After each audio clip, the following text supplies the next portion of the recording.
how to do your spring maintenance. I've had many calls from students asking me, Christy, it's spring, what must we do? We usually start doing ours about end of June, beginning of July. Alright, so obviously we've smoked the hive quite a bit.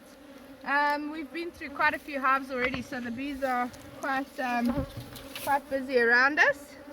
As you can see, the super has hardly any activity on it, so they've obviously made use of those resources over the winter months.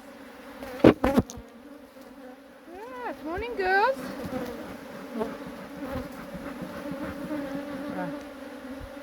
The main objective today is to basically remove any excess honey from the hive and give the queen space to lay heading into the spring season. We do that by removing some of the honey, but not all of it. We still want to leave them with some food, as the spring flowers aren't yet here. We'll do another follow-up as soon as we're a few weeks into spring, and at that point we'll remove any excess honey from the brood chamber completely and get ready to super up the hives.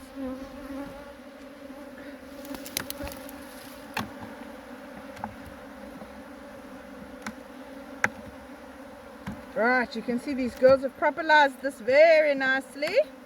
So we're just going to loosen everything a bit before we get going. I can already see lots of capped honey here in the hive. Okay, I normally like to work from my body away from me. It just makes it easier to keep track of what you've been doing. So let's have a look and see what we've got here. This area is quite prolific for sugar cane. So most of this honey is now sugarcane honey. It's very, very good honey. In fact, it's higher in antioxidants than most other honeys, but it has got quite a strong molassesy taste. Here, where my thumb is, you can see it's quite a dark honey. Great for baking gingerbread, biscuits, and things with that. Alright, so that'll obviously be one of the first ones we'll take out. So this is also very dark honey. You can see that's reasonably newly capped. Beautiful, look. Ooh. Look at this bonsella here. Little bit of propolis. Just gonna cut that off like that and put it in my pocket for later. Okay, so that's a healthy way to harvest propolis. Just take out any excess whilst you are busy. That'll be my golden nugget for this lesson. Right, so that we'll use later to bait boxes in our slum gum. Right, so here we go. So we're on to, basically already from this side, we're on the third frame already of honey. So as you can see, these bees, if we left it like this, would very quickly become honey bound. And you don't want that heading into your sort of production season, your flow season. So there we are already 4 frames of honey. 3 and number 1 over there, 4, before we even get to brood. Right, then this one is mostly nectar and honey. So this one I will leave in the hive. Right, then over here I've got some nice brood. Again, quite a bit of honey on these. This hive has got loads of honey inside. We're looking at about 7 frames of honey, which is plenty. What we're going to do is we're going to replace 4 of those with brand new frames. So we've got frames with a wax foundation on them, and we're going to place these inside. Right, it's very important, the placement of these frames. Your brood stays together and your honey stays on the outer edge of the hive. Okay, and then you're going to place the new frames in between. What I sometimes do is on one side I'll place 2 frames next to one another, and then on the opposite side I will checkerboard it when we're adding this many.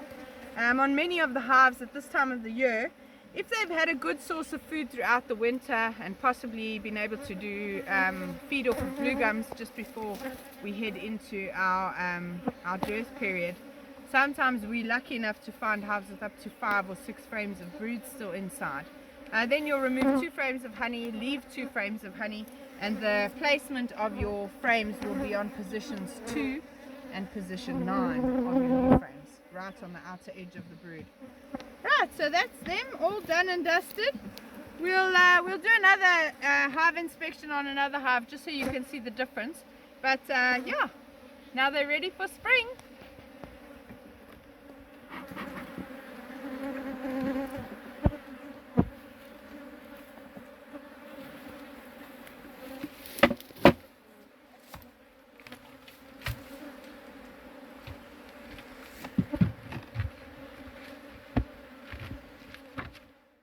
Has two brood chamber supers on top, so let's give it a go. Let's see what we're using it here.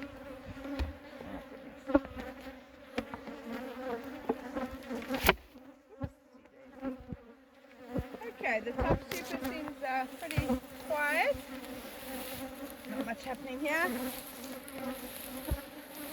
This hive was extremely large at the end of winter, so we just didn't want them swarming off first chance they got, which is why we left an extra super on top. This super here is pretty much filled with honey. Still, they don't need this honey right now. And we've got Max coming into flower here. So this sugarcane honey will actually taint our macadamia honey. So we're going to remove this from this hive for sure.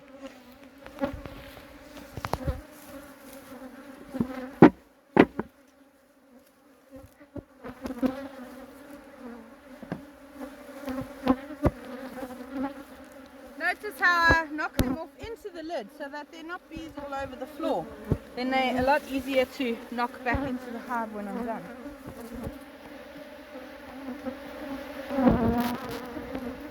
When you've got a bigger hive like this, there's bound to be a little bit more talking by the bees when you start getting going. Don't be scared, it's okay.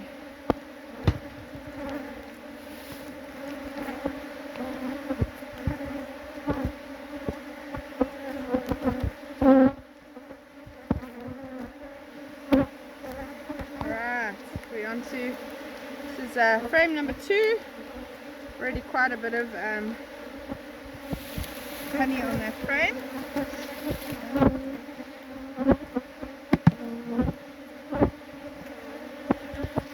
Right, this frame is fairly empty, a little bit of honey on there, but that's a good one to put in as a spacer between the other honey frames. So this one over here, let's have a look. Also quite a bit of honey on there. So immediately, honey frame right against the bit of honey and stuff, especially if you look on this side.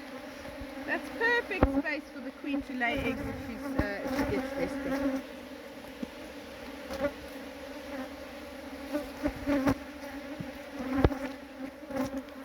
Okay, so here we've got our first frame of brood. On this side you can't see very nicely, but there's larvae mainly there, and eggs. Can you see it? Great. And then on the opposite side we've got a bit of capped brood. Okay, so very nice.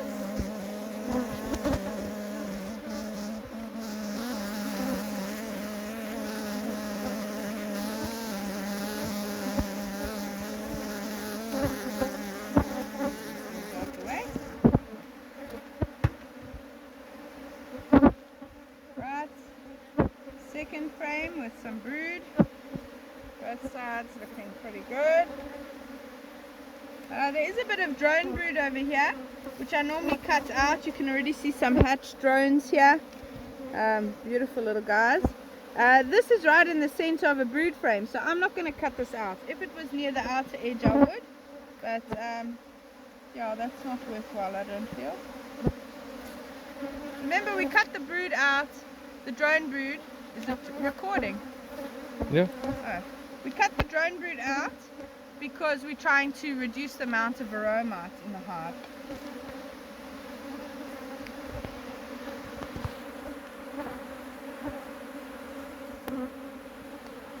At this time of the year, sometimes the brood might be slightly patchy like this. I don't feel that that's much of an issue because we're moving into a new season, and so they now are using resources out of cells so that the queen can lay in those cells. So maybe in a couple of weeks' time, if this is still like this, I would maybe be a bit concerned about this queen, but for now, so long as she's laying and we've got good amounts of brood in the hive, I'm not going to interfere too much.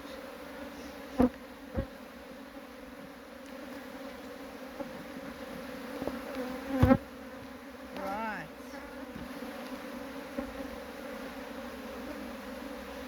That frame is mostly pollen now.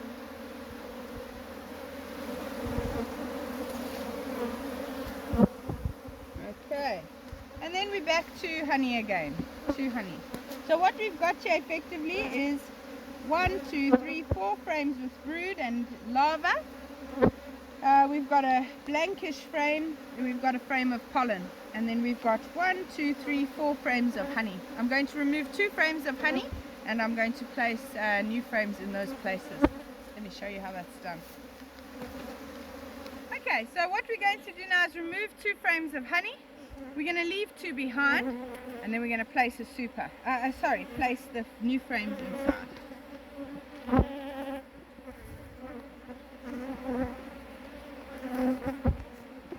Give it a good shake, like you're shaking off a towel. There's the one, and I already took out that one over there. And so now I've got honey on the outer edge. I'm going to now place a blank frame in here. Sorry, not there, my apologies. This frame is mainly pollen, so I'm going to place this frame in here so that we've got the next frame of brood that they will create will be right near their pollen stores. Then I'm going to shift the 4 frames of brood across. Here we've got a slightly drawn out comb frame with a little bit of nectar on it, so I'm going to place another frame over here. Alright, good stuff. Move it gently away from the edges as we always do. At this point, if you're a hobbyist and you're doing bees in your garden, I would place the lid on and be done with the bees for the next 2 to 3 weeks. In 3 weeks time, hopefully by then we've had a bit warmer weather, not so many cold days. By then your bees would have started to build out these frames. Once you move from 4 frames of brood up to 5 or 6 frames, that is the ideal time to start putting a super on. Unfortunately, I don't get to the site often enough, so I'm in fact going to super them up now. I know the macadamias are in flower and they're starting to push properly, so I'm not going to get here in time to put a super on to produce honey. So what I'm going to do is, because I have to put one on now, I'm going to go a little bit of a cheat route and I'm going to place a super with spun out frames on it. So let me place that and I'll show you what it looks like.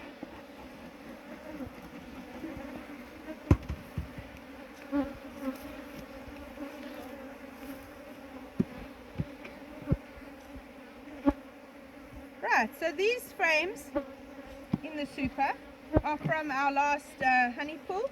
You can see the comb is nicely drawn out. So the bees don't have to draw out wax again. They can literally start storing honey as soon as there's a bit of nectar available. This super is full of honey. I'm going to just bash the bees off here. Gentle bashes, not too hard.